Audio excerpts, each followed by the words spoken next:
Quais são os melhores instrumentos que podemos utilizar em casos de dificuldade de aprendizagem? Hoje vamos falar sobre os instrumentos de avaliação neuropsicológica que podemos utilizar tanto em crianças e adolescentes como em adultos em casos de dificuldade de aprendizagem. Lembrando que esse vídeo faz parte de uma sequência de vídeos sobre a escolha de instrumentos de avaliação neuropsicológica que eu estou fazendo aqui no nosso canal do YouTube, em comemoração ao Dia do Psicólogo, dia 27 de agosto. Todos os dias, às 17 horas, posta aqui um vídeo e já peço que você se inscreva nesse canal e ative o sininho para receber notificações sobre esses vídeos.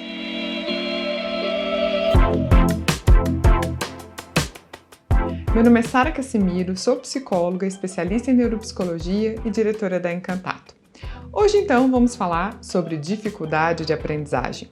Vamos começar definindo o que é dificuldade de aprendizagem para que eu consiga te explicar quais são os instrumentos que você pode utilizar na avaliação neuropsicológica. Quando a gente fala de dificuldade de aprendizagem, é diferente do termo de transtorno específico da aprendizagem. São duas coisas diferentes. Dificuldade de aprendizagem é um termo mais genérico. É qualquer dificuldade que aquela pessoa pode ter ao longo da vida relacionada à aprendizagem. Então, essa dificuldade pode estar associada a um ambiente acadêmico, aí a gente fala que é uma dificuldade escolar. Pode estar associada, por exemplo, a um esporte que ela esteja querendo aprender. Então, não necessariamente é ligado à escola quando a gente fala de dificuldade de aprendizagem. E essa dificuldade de aprendizagem pode estar relacionada com vários fatores. Fatores relacionados com a escola, fatores com a família, fatores relacionados com a própria pessoa. Eu vou dar exemplos disso. Mas, por exemplo, vamos imaginar que a professora do seu filho seja uma pessoa assim um pouco mais rígida, mais séria, e o seu filho não se relacione tão bem assim com ela, né? Parece que não criou uma afinidade tão legal assim. Seu filho pode ter dificuldade de aprendizagem por causa dessa relação professor-aluno, tá? Isso é uma dificuldade de aprendizagem. Bom, só que dificuldade de aprendizagem é diferente de transtorno específico da aprendizagem. O transtorno específico da aprendizagem, ele está associado a um prejuízo ou da leitura, ou da expressão escrita, ou da matemática. E tem aspectos neurológicos envolvidos, ou seja, não está ligado exatamente a qualquer um desses fatores que eu acabei de citar, que é o fator ligado ao próprio indivíduo, o fator ligado à escola e o fator ligado à família. Vamos entender um pouquinho melhor. Vou trazer uma definição aqui para vocês. Então, dificuldade de aprendizagem é um termo genérico que abrange um grupo heterogêneo de problemas capazes de alterar as possibilidades da criança aprender, independentemente de suas condições neurológicas para fazê-lo. Dificuldade de aprendizagem não é algo raro. De acordo com a Organização Mundial de Saúde, cerca de 40% das pessoas ao longo da vida têm dificuldade de aprendizagem em algum aspecto da vida. Ou seja, é algo mais comum, é qualquer coisa que afete a possibilidade do indivíduo de aprender. Em termos práticos, eu citei aqui os fatores relacionados com a escola, fatores relacionados com a família e fatores relacionados com a criança, como fatores envolvidos numa dificuldade de aprendizagem. Fator relacionado com a escola, remuneração do professor, a estrutura física, o método, de alfabetização escolhido, os recursos, muitas vezes falta de material didático ali para que ele não consiga aprender. Tudo isso relacionado com a aprendizagem. Exemplos de fatores relacionados com a família. Um pai alcoolista, brigas familiares constantes, inclusive separação, divórcio, Essa criança está num ambiente que ela não se sente segura, então algum tipo de abuso físico, abuso psicológico, tudo isso pode estar relacionado a uma dificuldade de aprendizagem. Fatores relacionados com a própria criança pode ser algum tipo de doença que ela tenha, por exemplo, alguma doença da via respiratória, gastrointestinal, asma, bronquite, pneumonia, algo que afete, por exemplo, a oxigenação do sistema nervoso central e acaba interferindo na atenção e pode influenciar, portanto, na aprendizagem. Ou também algum problema visual, algum problema auditivo não corrigido. Uma criança com miopia dentro de sala de aula, dependendo do grau, ela vai ter dificuldade para poder, inclusive, ver o que está escrito ali no quadro, Então, isso está associado à dificuldade de aprendizagem. Mas também quadros emocionais e transtornos mentais podem estar associados à dificuldade de aprendizagem. Por exemplo, TDAH, que é o transtorno do déficit de atenção e hiperatividade, o transtorno do espectro autista, a própria deficiência intelectual, que a gente chama de transtorno do desenvolvimento intelectual, todos esses quadros podem gerar uma dificuldade de aprendizagem. E a dificuldade de aprendizagem, portanto, é diferente de um transtorno específico da aprendizagem. Quando a gente fala de transtorno específico da aprendizagem, são 3, né? Então, a gente tem o transtorno específico da aprendizagem com prejuízo na leitura, o transtorno específico da aprendizagem com prejuízo na expressão escrita e o transtorno específico da aprendizagem com prejuízo na matemática. Esses transtornos estão classificados no DSM-5-TR, né, como esses 3 tipos que a gente teria de transtornos específicos da aprendizagem. Nós aqui da Encantato, nós temos um curso, né, que é o curso de psicopatologia dos transtornos específicos da aprendizagem, que a gente fala certinho de cada um desses transtornos aí. Só que o nosso vídeo do canal de hoje não é especificamente sobre transtornos específicos da aprendizagem. A gente até vai falar disso mais pra frente. Hoje a gente vai falar de dificuldade de aprendizagem. Agora eu vou mostrar para vocês quais instrumentos que você pode utilizar quando você está atendendo um paciente que você suspeita de dificuldade de aprendizagem. Na verdade, corrigindo a minha fala, eu acho que nós precisamos avaliar a leitura, escrita e matemática em todos os pacientes que a gente atende para avaliação neuropsicológica. Então, eu acredito que um instrumento, né, que você consiga avaliar a leitura, a escrita e a aritmética, um instrumento básico em qualquer faixa etária ali, criança, adolescente, adulto, né, é algo que você tem que inserir na sua bateria básica de avaliação neuropsicológica. Então, em toda avaliação neuropsicológica, você avaliar. Não que nós, neuropsicólogos, a gente consiga avaliar tão bem como um psicopedagogo. Com certeza, o psicopedagogo, o neuropsicopedagogo, eles são os melhores avaliadores do desempenho escolar. Só que a gente precisa entender, né, minimamente o que está acontecendo ali com aquele paciente, até para poder indicar para essas pessoas, até para indicar para um neuropsicopedagogo, até para indicar para um psicopedagogo. Então, eu tenho que entender assim, nossa, o desempenho na escrita, de acordo com aquele instrumento que eu estou avaliando, de acordo com a escolaridade da pessoa, está dentro do esperado, está abaixo do esperado, está acima do esperado, e aí? Porque aí eu consigo entender, nossa, tem indicação para uma avaliação ou intervenção com o psicopedagogo, tá? Então, eu acredito que a gente tem que fazer uma avaliação básica, pelo menos do desempenho escolar do sujeito. Então, eu vou mostrar alguns instrumentos que vão estar aí com esse foco de avaliação de leitura, escrita e aritmética. E depois, no finalzinho do vídeo, eu explico qual eu indico para a sua bateria básica de avaliação neuropsicológica. Então, vamos lá. Vou começar com o meu queridinho teste de desempenho escolar TDE-2. O TDE-2, ele avalia as capacidades fundamentais para o desempenho escolar, escrita, aritmética e leitura de escolares do 1º ao 9º ano. Né? Então, ele é composto por esses 3 subtestes aí, de leitura, escrita e aritmética, e eles eles têm itens numa ordem crescente de dificuldade. Por que eu falo que ele é meu queridinho? Porque a faixa dele de escolaridade é muito boa, do 1º até o 9º ano, e ele vai avaliar basicamente o que você tem que avaliar em qualquer avaliação neuropsicológica que você faça: leitura, escrita e aritmética. Lembrando que a aritmética é uma parte, é uma disciplina da matemática. Nós, como neuropsicólogos, a gente não avalia toda a matemática, né? Então, você não vai avaliar análise combinatória, progressão, né? Geometria, não é esse o nosso foco, tá? Então, o que a gente faz? A gente faz uma avaliação básica, né, de uma parte da matemática, a gente chama de aritmética, tá? Então, o TDE-2, ele vai mostrar todos esses itens pra gente, então é um excelente instrumento. Para mim, está dentro de uma bateria básica de avaliação neuropsicológica, tá? Mas nós temos outras opções. Como neuropsicólogos, nós temos também um teste de leitura que faz parte da coleção da Avaliação Neuropsicológica Cognitiva, volume 3. Esse livro do volume 3, dessa coleção Avaliação Neuropsicológica Cognitiva, é um livro que tem uma prova de leitura, escrita e aritmética.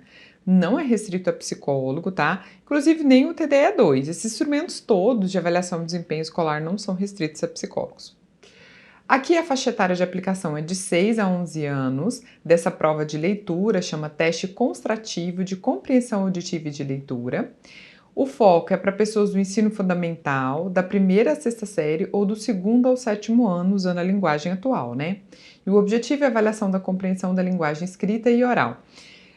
Por que eu gosto desse instrumento? Ele é assim: em uma sessão você aplica uma parte dele, em outra sessão você aplica o restante. Na primeira sessão você pede ali que a criança leia algumas frases e ela marque qual é a figura que representa aquela frase. Então, vai exigir dela uma compreensão escrita, né? Uma compreensão da leitura ali. Então, ela vai ter que ler, chegou no final da frase, ela vai ter que marcar qual a alternativa que ela considera que é a correta, tá? Depois, em outra sessão, não pode ser no mesmo dia dessa primeira sessão, você vai fazer a segunda parte. Nessa segunda parte, aí você lê para a criança e ela marca aquela alternativa que ela acredita que é a correta, tá? Então aqui ela vai ter que ter uma compreensão oral. Ela tem que estar te escutando para conseguir compreender e aí marcar qual alternativa ela considera correta. Por isso que é um instrumento de compreensão da linguagem escrita e compreensão da linguagem oral. Além disso, nós temos dentro desse livro a prova de escrita sobre ditado. Então, a faixa etária é de 6 a 11 anos de idade e o objetivo, ele avalia a escrita na condição de ditado. Você faz um ditado para as crianças ali e você consegue avaliar como que ela está escrevendo. Então, o processo da escrita. E por último, nós temos uma prova de aritmética, que é de 6 a 11 anos de idade, né, a faixa de aplicação, e com o objetivo de avaliar distintos aspectos da competência aritmética. Eu gosto dessas 3 provas, né, de leitura, escrita e aritmética deste livro de avaliação neuropsicológica cognitiva. Contudo, porém, entretanto, todavia, em termos de faixa de aplicação, o TDE2 ele abarca uma faixa de escolaridade maior, é do 1º ao 9º ano, certo? E em termos financeiros também compensa mais você estar comprando o TDE 2 do que você comprar este livro, porque quando você compra o livro, não é só esse livro que você precisa adquirir, você também tem que adquirir o direito pelo uso da folha de resposta. Então, no final das contas, fica mais barato você ter o TDE 2. Então, você que está trabalhando com crianças e com adolescentes, nessa faixa, da 1º até o 9º ano, eu indico você colocar como um instrumento na sua bateria básica de avaliação neuropsicológica o TDE2, tá? Então, ele eu acho que faz parte da nossa bateria básica. Agora, e se você estiver atendendo um adolescente que está ali no ensino médio ou até mesmo um adulto? Não daria para aplicar o TDE? Daria? Então, até daria, de uma forma qualitativa. Você pode fazer, né, e analisar de uma forma qualitativa o que ele consegue ou não realizar. Só que é claro, quando a gente tem um instrumento que tem uma tabela para determinada escolaridade que a gente está trabalhando, para determinada idade que a gente está atendendo o paciente, é melhor. Por isso eu vou te indicar alguns outros instrumentos que você pode fazer ali para pessoas que estão cursando o ensino médio ou até mesmo para adultos, tá?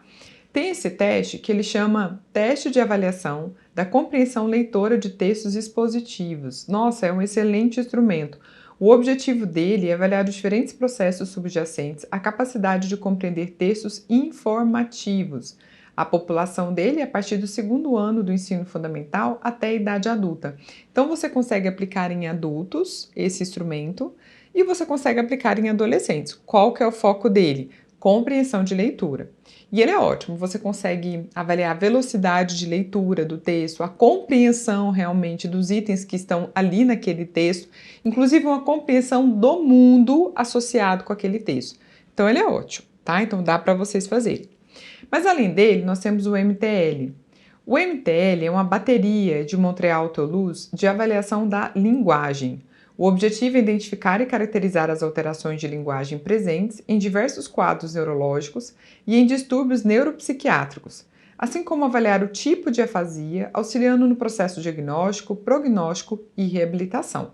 A bateria é composta por 22 tarefas que caracterizam a emissão oral e gráfica, compreensão oral e gráfica, além da praxia não verbal e do cálculo.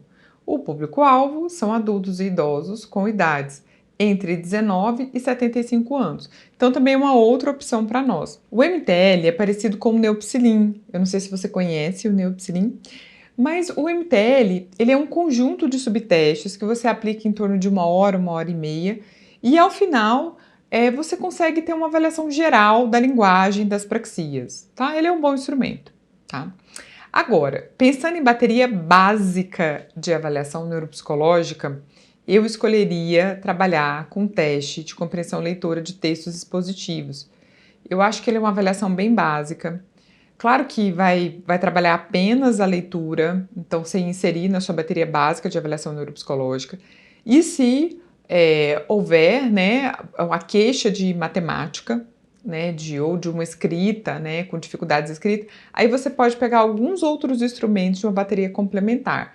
Mas deixar esse teste de compreensão leitora de textos expositivos dentro da bateria básica, eu acho que é ótimo, porque para você compreender o texto, você precisa ler de uma forma eficaz, você precisa ter fluência na leitura, então analisa vários aspectos ali envolvidos com o desempenho escolar. Tá? Então ele ficaria na sua bateria básica, ali do ensino médio e da fase adulta, e o TDE2 ficaria ali do 1º até o 9º ano, se você tiver um paciente dessa escolaridade, tá bom? Preciso ressaltar que a maior parte desses testes que eu estou mostrando aqui, nós temos cursos de aplicação, correção e interpretação nas nossas 2 plataformas aqui da Encantato.